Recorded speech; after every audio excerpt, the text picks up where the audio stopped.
You are listening to the Gritty Podcast, where we talk about all things gritty.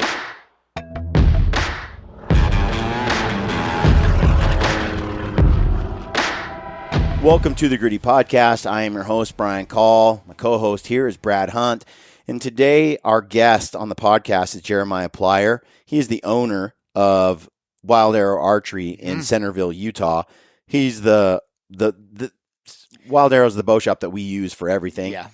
These guys are really good. They're worth traveling to if you can get there. We sit down with Jeremiah and we talk about the Total Archery Challenge event that we just did. We made a video out of it. If you haven't seen it, go check out the film. It's pretty fun. It's about an hour and a half. You don't have to watch the whole thing, but check it out because I think you'll enjoy it. Get you laughing. It's just guys. Stay longer than you think. It's just a lot of guys talking crap and trying to shoot. We keep score. And you can see who the winner is. He got lucky, folks. He got so lucky. I had mechanical issues. And there's a couple of targets that I missed out of 25. And I was like, why did I? One, I hit a branch because I tried to get too cocky and shoot through them. Yep. And caught me in the butt. The other one was a downhill, steep, longer distance. And I actually shot a second arrow because I couldn't tell what I had done wrong. I felt like I did everything right. Second arrow goes down there. Whack. And it shoots like within 1 inch of the other arrow. So I grouped. So that tells me like something about my equipment, maybe my third axis. Yep. Or maybe I torqued it and canted it or Technique, something like that. So we sat down with Jeremiah asking those questions. And in this podcast, we did 3 or 4 episodes with Jeremiah. And the whole point of it was to basically get Jeremiah's he's got a lot of experience doing these shoots and being an owner of an archery shop and all his guys shooting. He's so good. I mean, the whole shop is incredible. What they do, their techniques, their just how much they work on the bows and how good they are. I mean, so it was great. His expertise is it just comes from years of experience. Yep. So we talk about that. We talk mostly this episode because we recorded 4 of them, I think, with Jeremiah. This first one is really about keeping it together under pressure. Yeah, right. And I will say we have put ourselves in front of a camera, in front of a group of peers, in front of people that we don't want to be embarrassed in front of, with some high stakes, ego, bruising potential. And it just helps us, see how good we really are. And we have both been surprised at times when the adrenaline kicks in and there is a bit of pressure and the you got to put yourself there, I think, if you really want to succeed. Because, man, I can be lights out Robin Hood in my backyard. Yeah. And then you put some stakes against it. When I'm by myself, I'm amazing. But then you actually add that difficulty and that pressure. We did it at Western Hunting Summit this year, shooting with guys like Brian Barney and Sam Davis and Joel Turner, and Joel's in your ear, yappity yap, yap, yap. And if anybody's shot with Joel Turner, you know what we're talking about. It gets in your head. We talk about that, how important it is. Anyway, it's a great show. If you're interested in winning a $4,000 hunt package, go over to Initial Ascent. Every $10 you spend over there during the next 2 weeks gets you an entry to win that big prize package. They got more than backpacks over there. Yes. You can get a water bladder from Platypus. You get Thermarest sleeping bag, pillows, water bottles, kit sacks. There's lots of things over there that every hunter needs. You don't just have to get a backpack, but check that out. It always helps us whenever you use those codes, and you save 20% off at Mountain Ops right now, who is a big part of helping us do this Total Archery Challenge shoot with Chad, this giveaway. You get 20% off. Use the code GRITTY over there. Get yourself some last minute stuff before the season starts. Our hunts are our first hunt is in like 2 weeks. Ryan is already in Alaska. If you need some last minute gear, equipment, archery, whatever, go check out the Go Hunt Gear Shop. Use the code GRITTY over there and you will save. If you're not a Go Hunt insider, consider that. It's well worth every penny. Yes. Can't recommend it enough. Thank you for tuning in. And as always, stay gritty. Welcome to the Gritty Podcast. I am your host, Brian Call. I've got Brad Hunt here beside me as our co-host. And today we are in Centerville, Utah at the Wilde Arrow Archery Shop with our friend and owner of the shop, Jeremiah Plyer. All right, Jeremiah, I want to talk to you today about some issues I'm having when I shoot my bow. We were actually having this conversation today offline. I'm like, dude, we got to just turn the camera on and capture some of this information.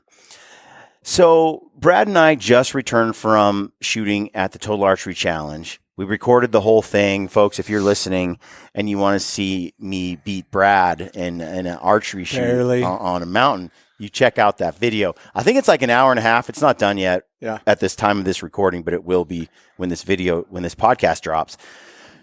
But we put ourselves on the line. That's something that we were talking about earlier. I told everybody, if you're going to come shoot with us, and we brought Chad Warburton on that shoot. He's the guy that won our Total Archery Challenge giveaway that we did with Mountain Ops in Leopold. We brought him to your shop. You outfitted his bow in one day. Yeah, 4 hours basically. Yeah. 4 hours, you got his bow, his PSE Evo. Yep. Completely built out, tuned.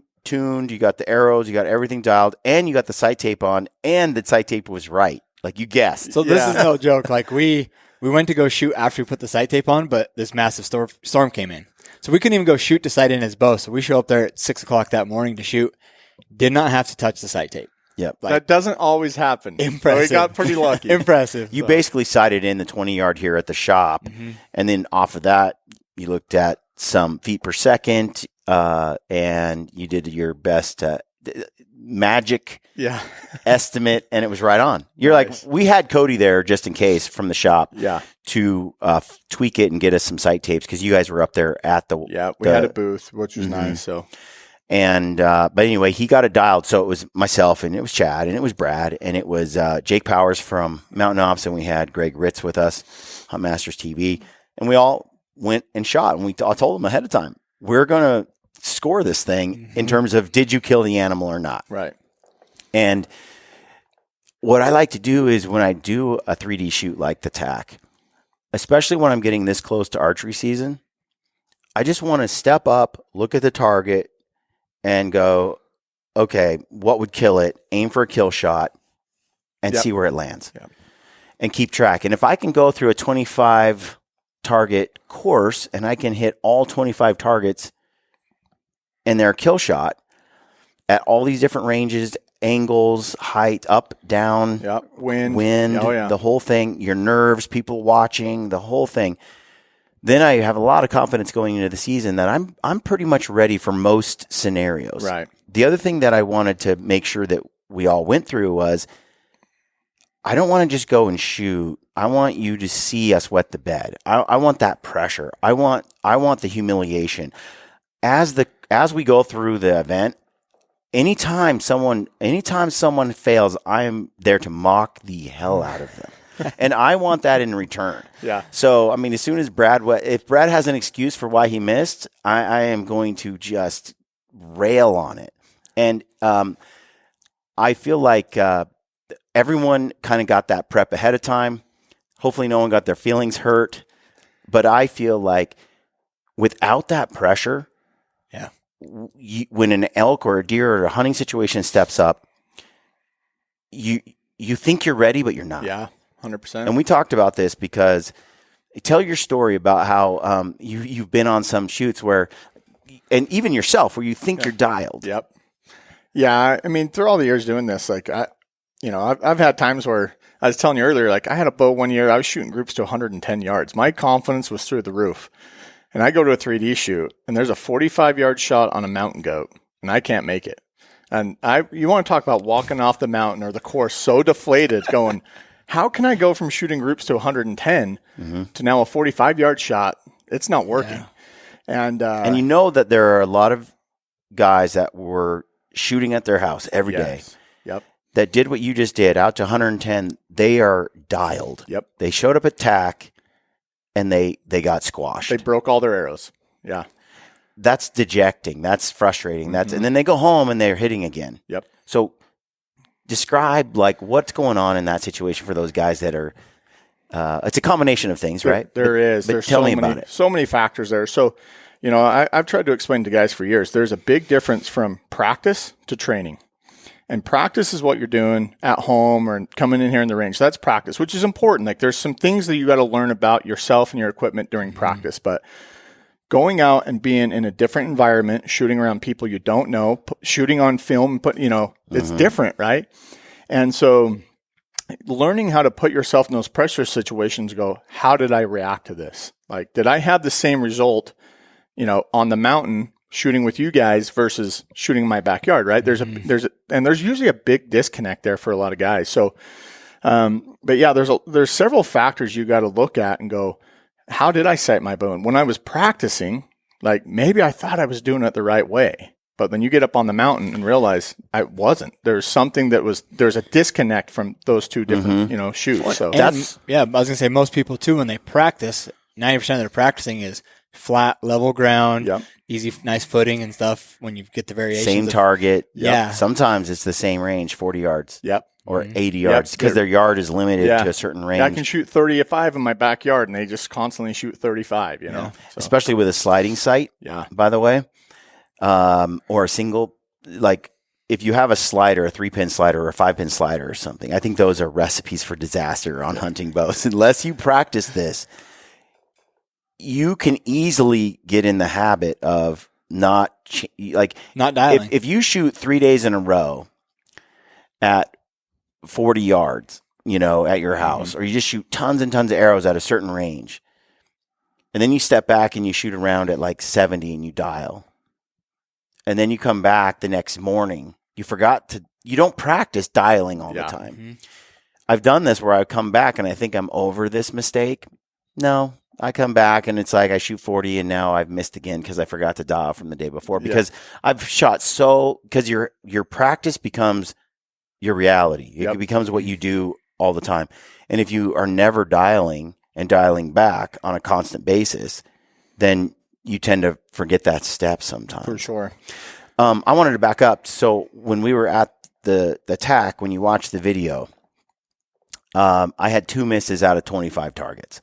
The first miss, I hit a branch. I knew I was going to be trying to get it through. I passed through it. So. Brad hits it and cuts the branch off, and the arrow wobbles into it. You can totally see the FOC on that. As it hits the branch, that arrow does this, and it corrects itself. Yeah, recovered. It hits low, but it corrects itself. Yeah, and it penetrated pretty good. Mm-hmm. Mine, on the other hand, bounced. It didn't hit it hard and have to punch through. It was coming down on top of a branch, which then sent it ricocheting up and over the target. Look, that is, it just goes to show, I wouldn't take that shot on a live animal, but I was like, everybody put your foot on the cone and you shoot that shot, everyone's going to suffer. The only one that got out of the 5 of us was Brad, and that got a point on that. Nice. That got a kill shot. So that one I'll just, put that to the side. That the other one, though, was a downhill long range shot, something like 70, 72 or something. And it came to full draw, aiming downhill, felt really good. I had been doing great the whole course. I've said to you before, trying to execute a controlled shot, it's a surprise release for me. The pin is floating. I'm not the most steady, but I do pull through slowly, and when that shot breaks, it's a surprise. I don't often hit the 12 ring or even the 10, but I always miss small. So I'm always in a kill zone. Right.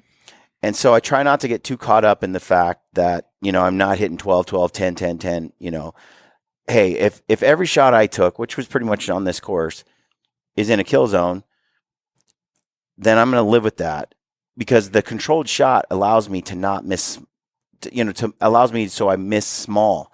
So, I'm always close. If I am shooting, I think if I wanted to hit more 12s, I'd be punching a little more often.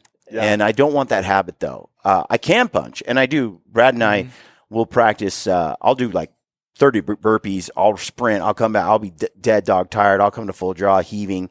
And when I get there, I have to punch it. I can't slowly squeeze through. You got to hit that send it now button. You have to. And once that pin's there, it's now or never, Yep. Figuring that out, is critical. I think a lot of guys who practice that controlled shot, but then also don't practice that chest heaving adrenaline send it now shot. You got to do both. Yep. But the send it now shot doesn't have to be practiced that much. To be honest, because to me, I think the send it now shot can become your default shot. It'll create a bad habit. And then the next thing you know, you are just target panic punching. Yeah, that's a slippery slope doing that. Like knowing you can do it when you need it is great, but trying to go through the shot process and execute those shots is going to have a better result. To your point, like your misses are going to be smaller at that point versus, break a shot on an animal and completely miss it because that pin is just not there. Right. I also find it more mentally challenging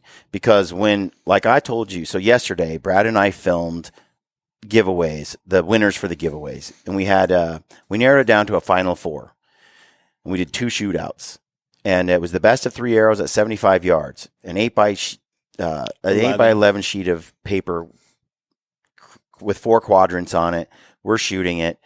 Whoever's best out of 3, whoever's arrow is closest to the center in that quadrant, the winner wins. Right.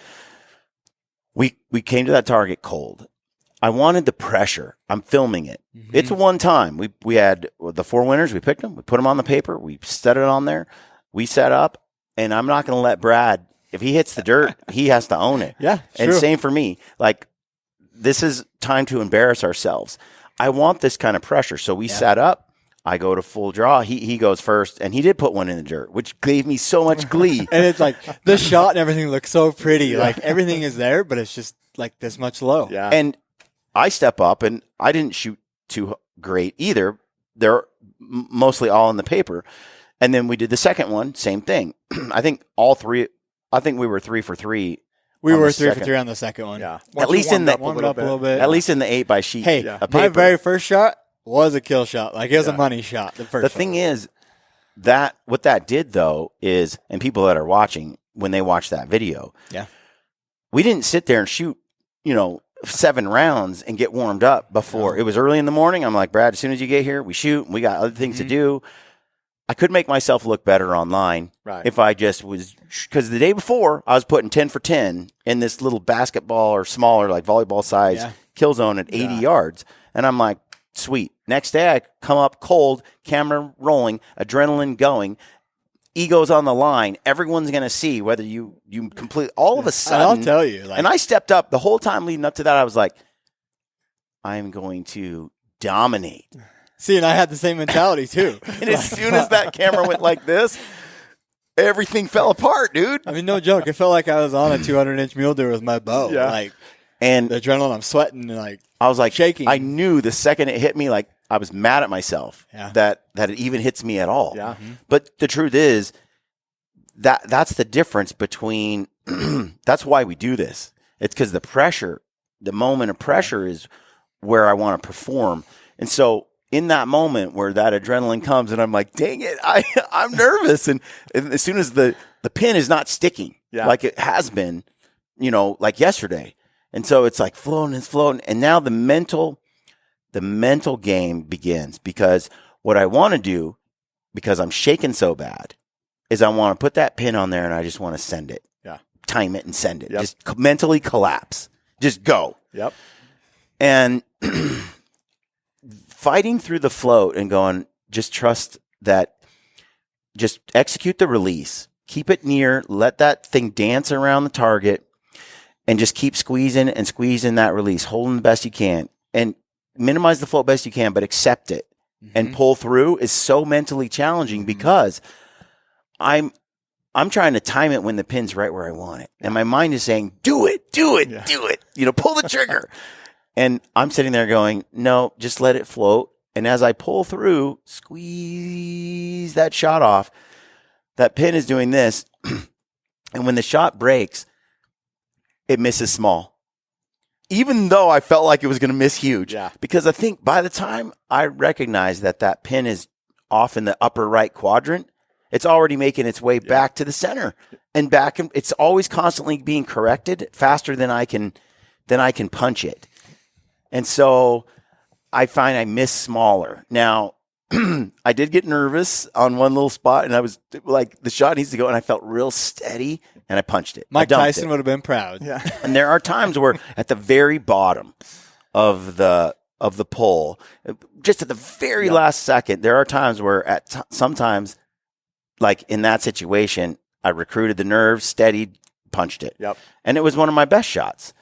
So So you can do it, and I was like, I can't let down again. I already did it like once. I gotta fight through this. But that like I'm saying, that mental game of accepting that drift and just pulling through and kind of hoping and knowing that generally, if I just accept that premise, it's going to land in a kill zone. Right. That's a mental game I actually want to go through. Yeah. Well, kind of breaking down both of those type of shots, right? Like I kind of break it down. You have what we call an execution style shooter, which is what you try to do, right? You drop back, the pin's hopefully floating pretty close.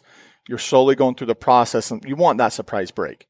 And then, we used to call it punching, but now there's a better terminology guys use. They're a command shooter. They want to be a command shooter because it sounds way better than punching their trigger. Sounds like you're in charge. Yeah, exactly. And you kind of are in a way but how I break it down is I go, I don't care if you're an execution style shooter or a command style shooter. Really what it boils down to is how are you putting that pin on the target, right? Like if I can draw back and put a pin on the target and it's there and I have no pre-ignition movements like what Joel talks about, and I can send that, I hit that trigger and I send it, I should have a good result like what you experienced. Like I punched that trigger, great shot. It's one of the best shots I made, right? Or if you're an execution style shooter, really it boils down to is the aim and what is your bow doing on target? What is that pin doing? If you can't get that pin to slow down and you're in the vitals and you're back in the guts and then it floats towards the shoulder. Yeah. If your pin is moving that far, like under pressure because your nerves, you got everything going on. So I really tell guys like whatever method works best for you, do it. Like for me, I've tried the punching thing and I can get, some really good groups and all of a sudden I'll get that flyer that's just out there and I go, that's not going to work. So I've stuck more of that execution style shot. To your point, like I still shoot some incredible groups, but when I do pull a shot, my miss is way smaller and I feel more confident with that style. But less anxiety in a way. Well, if you've mastered it, I think there's less anxiety. When I got to the tack, no anxiety. None. Every shot I came up on, no anxiety. I just got to hold it, let it float, and execute. Even when I had knocks flying off and things going ding, ding, ding all over, I felt like it was still a controlled shot every shot. Yeah. Like my arrow would still go where it needs to go for the most part. But now, if you are a puncher and you're trying to go to this execution style shot or controlled shot like you're talking about, I think there's tremendous anxiety because you're fighting the body tremors and the urge to punch the trigger. You're just fighting it. And there's a lot of anxiety. Am I going to pull it off this time or am I going to just collapse and punch the trigger? But once you've mastered that controlled, I have so much peace. I walk around that target and I'm just like, just hold and trust the process and squeeze. Well, I want to ask you too, Jeremiah, is, for me, in my experience, like between releases, different release aids, some of them I have super high anxiety. Some I don't. And, we've been shooting Joel Turner, that new Stan Onyx clicker. Yeah. And you've heard me say it before, but it literally changed my shooting life. Yeah. Like a ton because I wanted to just go. The Ultra View, I was doing the same thing. Like I was shooting good, but I still, at those moments, like I'd break down and I would like, like clinch, and it'd go. Where I don't have that at all. So I don't know what you see as far as how people react to different releases and what you recommend for that. I haven't punched for a long time. I haven't done that command shooting. As soon as Joel taught me, every now and then I'll practice it. I'll slip into some bad habits if I put my bow down for a long time. But it has never been that hard for me to not punch the trigger. Yeah. But when I was working with Brad last year, he's really good at punching the trigger. He's really good at hitting the target when he punches the trigger. But when he misses big. Yeah. So he's either drilling 12s and kicking my butt, or he's hitting it in the ass and the neck and things are falling apart. There's like this inconsistency. Yeah. And he's now switching to this controlled shot process. Oh, it's changed dramatically. He's so consistent. Like every target, he's going to be in a kill zone. Now, he's not punching 12s like he used to. Right. But he's in the kill zone.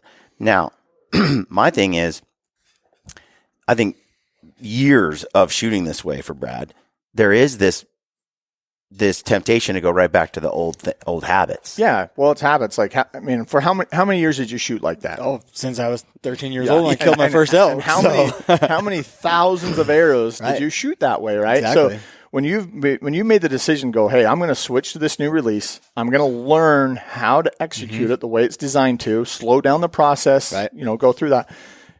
You're still in the honeymoon stage with that, right? Right. And so it takes thousands and thousands of shots to reprogram that, and I will say too, like from first getting that release, it was like, the first couple of days, like the honeymoon stage, it was like, I'm every time. Yep. And then there was a 5-day, 7-day period because we were shooting a lot, like every day, that I started feeling that again. Yeah. Now I think I'm out of that. Yep.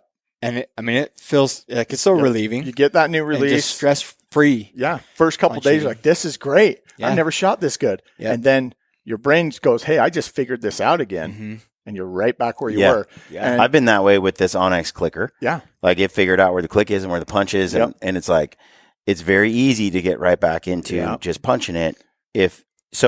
What Joel asked us to do and what I do often now, like if I shoot 5 arrows, one of them, I'm like, I just shoot it as slow as I can. Yeah.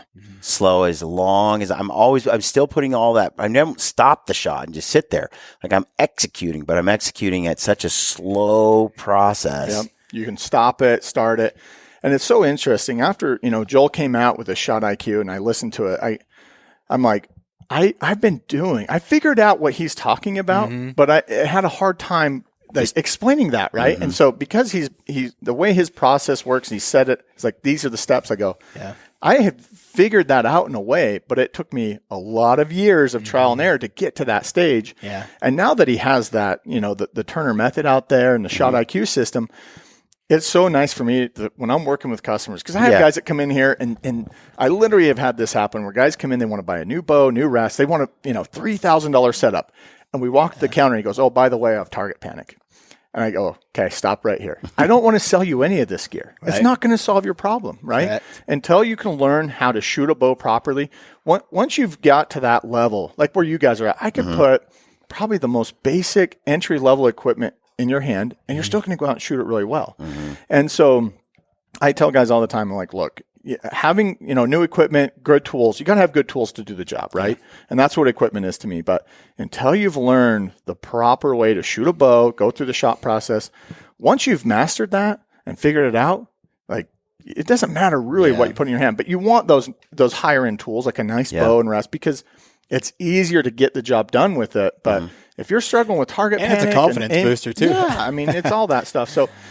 When you talk about that honeymoon phase, it's something we should unpack a little bit because, I'll have gentlemen come to me and they'll say, I don't understand the need for this whole controlled shot thing. I got my bow last year. I pull it up. I just hold it there and I shoot and I'm fine. Let me just say this out loud. Everyone, I'm not impressed with archers who have hardly shot at all and hit targets a lot because it's actually less about your gear and so much about archery ends up being your release, like controlled or not. And the precognition movement that you put into the shot anxiety, the target panic. So much of archery boils down to target panic and flinching on the shot. 100%. And so new archers, they grab that bow. They have no bad habits. Their mind hasn't understood when the explosion is going to go off exactly and all that. They come to full draw. They're like, what do you want me to do? Women, your wife, she's like, what do I do? Just hold that pin there? Yeah. Line up the peep, side housing, put the pin there like this. Yeah. And then didn't do it. Then shoot, clunk. Oh, center. Wow, I'm pretty good. And then they have this phase where they only shoot every now and then. They go out and they hunt. They're okay. Those people, and sometimes I see guys that are just lights out for a year, but they practice and they practice and they practice, and then for 2, 3, 4, 5 years they just wet the bed. They're like, that first year I couldn't miss, and now I can't shoot at all, dude. It's because that first year or that first time you get the bow, I'm not impressed. Everyone shoots good almost that first time. Everyone is good. It's your mind, dude. It's your mind destroying you over time. Yeah, and I saw Chris B do a video, I don't know when it was, but he talked about people that go back and forth from, I'm starting to shoot bad again, so I'm going to go back to this release. Yeah. And I start shooting bad again, so I'm going to go back to this one. And it's what it is, you're changing.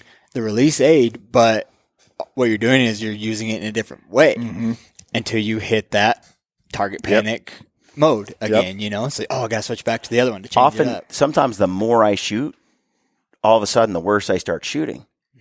And I hear that all the time from guys. I was really good, but I was practicing so much. Well, you start reinforcing these bad habits. You start, messing things up over time. You start shooting worse over time. So fighting through that teaches you a lot, though. If you can overcome it and you figure out what it is that you're doing, then you do start to climb that ladder again. Well, and a lot of those guys that I see that you described, like they have that honeymoon phase, they can come back, put the pin on the target, hit the trigger, dead bullseye, they feel confident. But a lot of those guys will break down under pressure. The moment they get in front of a live animal, it's not the same, right? And that goes back to what I was talking earlier about difference from practice to training. Like if you're going to be a command shooter or a puncher, okay, that's great. If that works, and I tell guys, whatever's working from you from A to B, if you're happy with your groups, you're killing animals, if you're not out there in the field wounding animals and not missing and it's working, keep doing what you're doing. But if you can't duplicate the shot process that you're doing during, practice session into training and then into hunting, you got to figure that out. You got to change something. Yeah. And so, and I've seen a lot of guys that'll come back here in the range that, controlled environment, they feel good. They go back and shoot some incredible groups, score targets and great. But you get them out there on the mountain and the wheels come off the bus now, right? There's a disconnect, and you got to learn as an archer and as a bow hunter of how to tie these things together. Well, and I've said to you, we were talking before the cameras came on, there's a certain amount of adrenaline that will happen, that will hit me in certain moments. And a controlled shot sometimes feels impossible. Yeah. I mean, the pin is dancing so much. And if I don't practice punching a trigger or command shooting on a shot a little bit for those moments where for some reason my nerves have captured me, I miss bad. Yeah. And this is what taught me that was I shot with a hinge.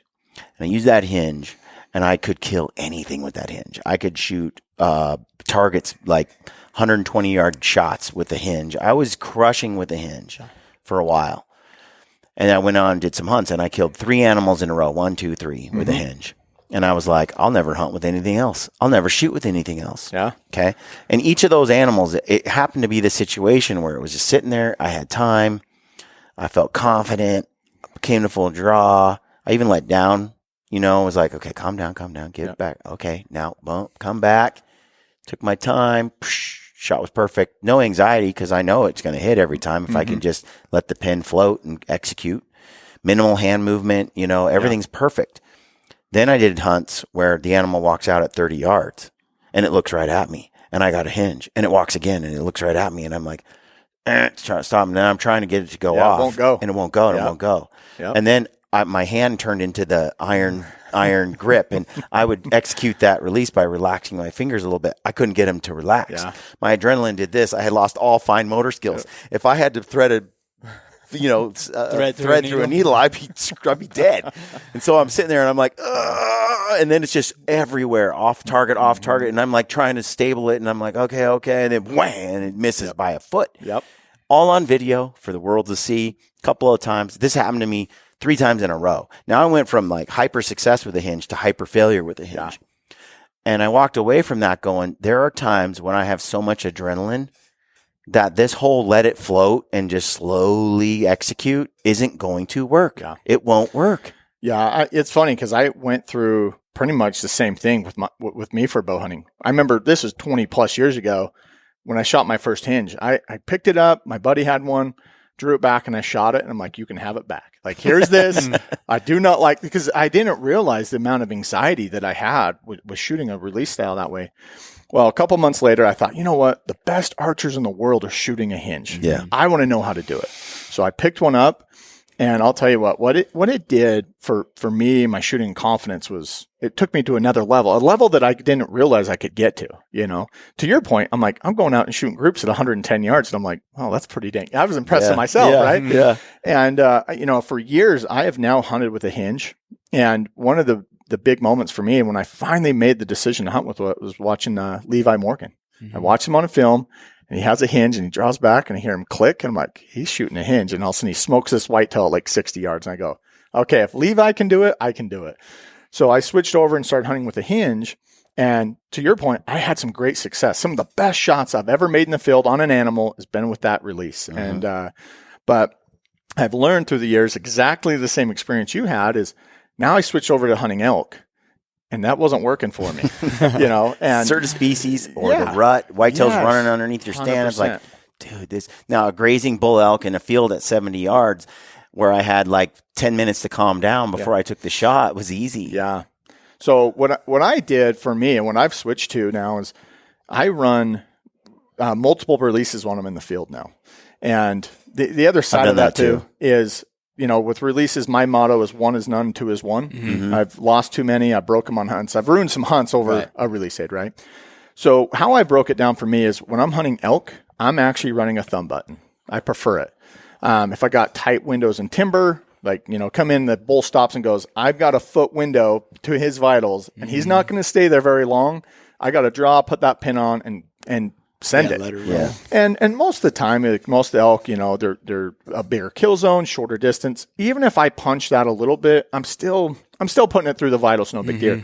But for me, like, I'm more of a mule deer guy. I like hunting mule deer. And most of my mule deer shots are a little bit longer distance. I have a hard time closing their gap on those. And we're talking a smaller kill zone now. So for almost every mule deer that I've killed for the last 10 years, it's been with my hinge. And so when I'm out hunting, depending on what I'm hunting and how I'm hunting, I'm changing those releases. But I've verified that when I can go out to the range, go out to a comfortable range for me, I can go to 80 yards and shoot well enough to know, okay, is it me or my equipment? Yeah. I will take a hinge, I'll break a shot, make sure it's where I want, and I'll put that release down and grab my thumb button and draw back and see if I can duplicate the same thing. Right. And a lot of these release companies have finally caught on to this to go, like with the stands system that I'm running, I've got the new click, which just came out, which I'm loving. But I've ran their thumb, I've run their hinge, and then I even train with their resistance too.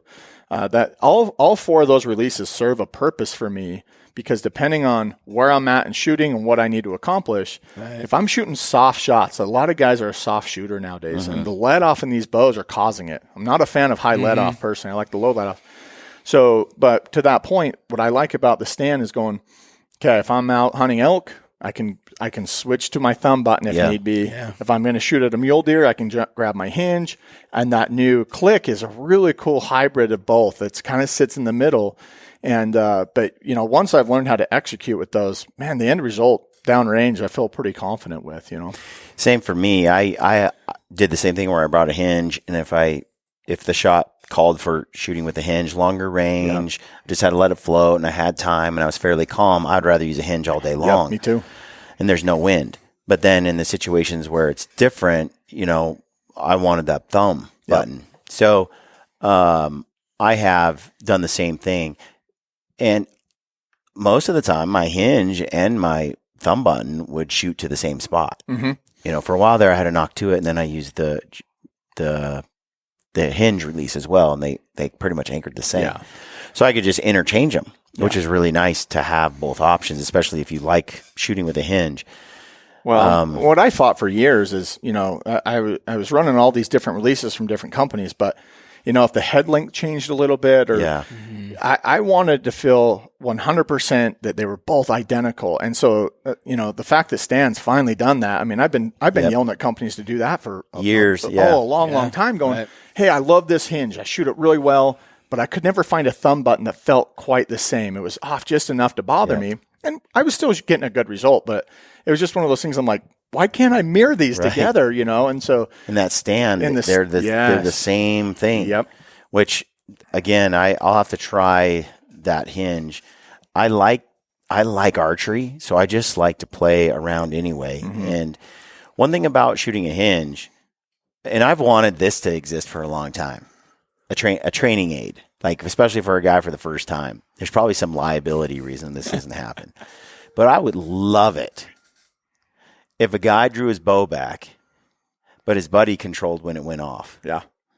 Like if you had some kind of remote feature and you're just like sitting there and you're like, he gets his bow back and he's like, okay, I'm aiming. And his buddy's like, okay. And he just randomly sends it when he wants to. That's a surprise release. you have no choice as the shooter in that situation except to do your best, your very best to keep it close. Yeah. Close. And if a guy did that, and I bet you if a guy did that and his buddy was just like sending it, within a short window of time, that dude would find his group so tight, it would be ridiculous. You're not wrong. You're not wrong as far as, because now he can just focus 100% the pin on the target, and that's all he's got to think about. The problem is you've got to go into, the Joel method of going, get out of the aiming room. Get out of the aiming room, and I got to start the execution process, right? Because I've worked with guys throughout the years that their target panic is bad. I mean, there are so many guys that leave the sport of archery because their target panic gets so bad that before the pin's even on the paper at 20 yards in the range, they're missing the paper at 20 yards. Yeah. They can't we were control shooting with that. a gentleman on attack that was that way. I think he hit 2 targets out of 25. Yeah. Yeah. And so to your point, like learning that the explosion of the bow going off is fine. I mean, he was closing his eyes. Yeah.